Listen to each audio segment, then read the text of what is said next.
Hello, this is Pal, a video game collector and voice actor and all of that. Welcome to another obligatory video games pickups video, this time for both August and September, and it's been a very, very quiet 2 months. In August, mostly because I didn't really go out anywhere and it was hot and bothersome in the summer months and all that.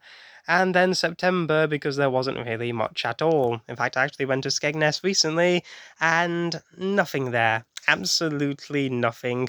Not even in the CEX store, which is usually like the saviour of most of these week sort of days. So yeah, a bit unfortunate that. So yeah, very quiet week indeed, with only a couple of video games, all from mostly one single shop, the CX at Crystal Peaks. And the August stuff isn't actually video game related at all, but it's got something to do with a show that I really do like. So we will start with that. And the show in question is Millionaire, of course, with a bunch of quiz books. There's actually quite a lot of these quiz books for a show like this, and these are 4 of them, which I got from a bundle off eBay for very cheap, and they're all in actually very nice condition. So we have the quiz book, the obligatory first one, with the title all nice and shiny, a common theme that you'll see with these. So yes, the very first one, I think this was about 1999, so a year after the show it premiered. I was just really getting into its stride and stuff.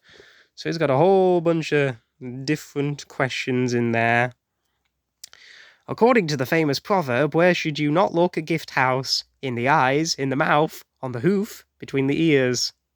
Obviously, you look at it. You don't look at it between the ears, of course. Because I'm only joking.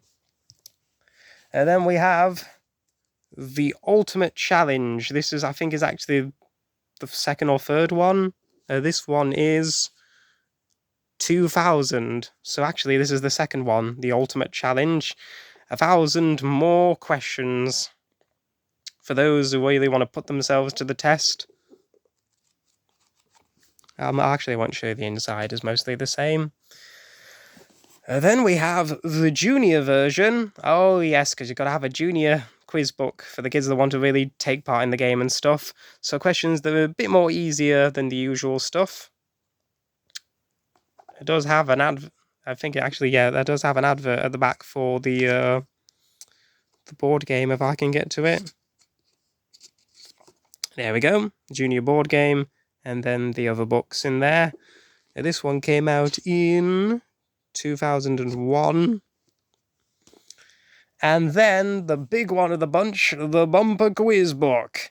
So 2,000 new questions in a much, much heavier book. So this one's really, really good. And this one is 2000. So actually this came out first before the junior one. So yeah, there's actually a lot of these. There's another bumper quiz book. There's a second junior quiz book. There's a sport and entertainment one as well. A football one, which is probably the least interested in with the sport, and then a much more recent one that came out around the time that Jeremy Clarkson took over the show. So yes, nice to have these as part of the mini millionaire collection going on with the board games and DVD stuff and all of that. So now we move on to the actual stuff that people probably care about, the games, all of which came from just one single store, as I previously mentioned. So we begin on PlayStation 3 with Tony Hawk's Proving Ground for £5.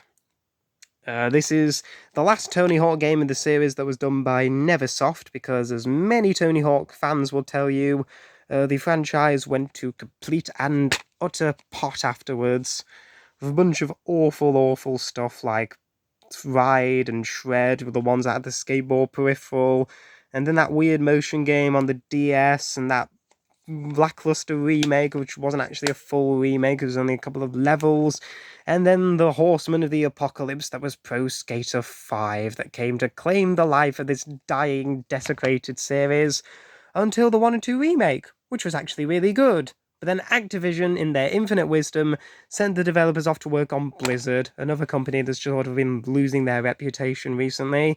And yeah, unfortunately, the Hawkman is back in hibernation again. Just not easy being a Tony Hawk fan, at least game-wise, isn't he?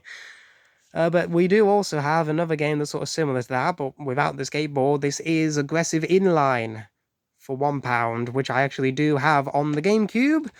But I've got it on the PS2 now, because it's just nice to have another copy of it.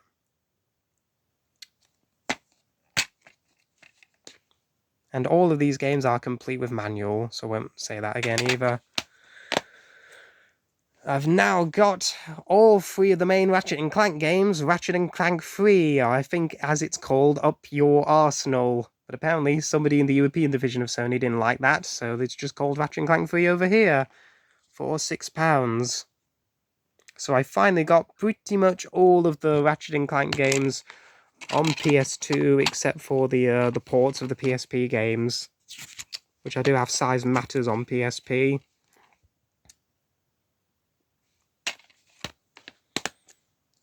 ATV Off-Road Fury 3 for £1.50. Not much to say about this one, it's an ATV game. There's a couple of these. It's in nice condition, but attacked by game with their pre-owned sticker.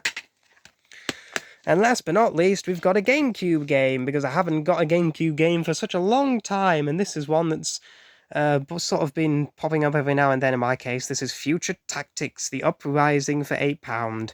A game that I've been constantly going on and off about buying, and half the time I never did, because there's a bunch of other stuff that caught my attention, and now I finally have it in my collection, and we can put the whole story to rest.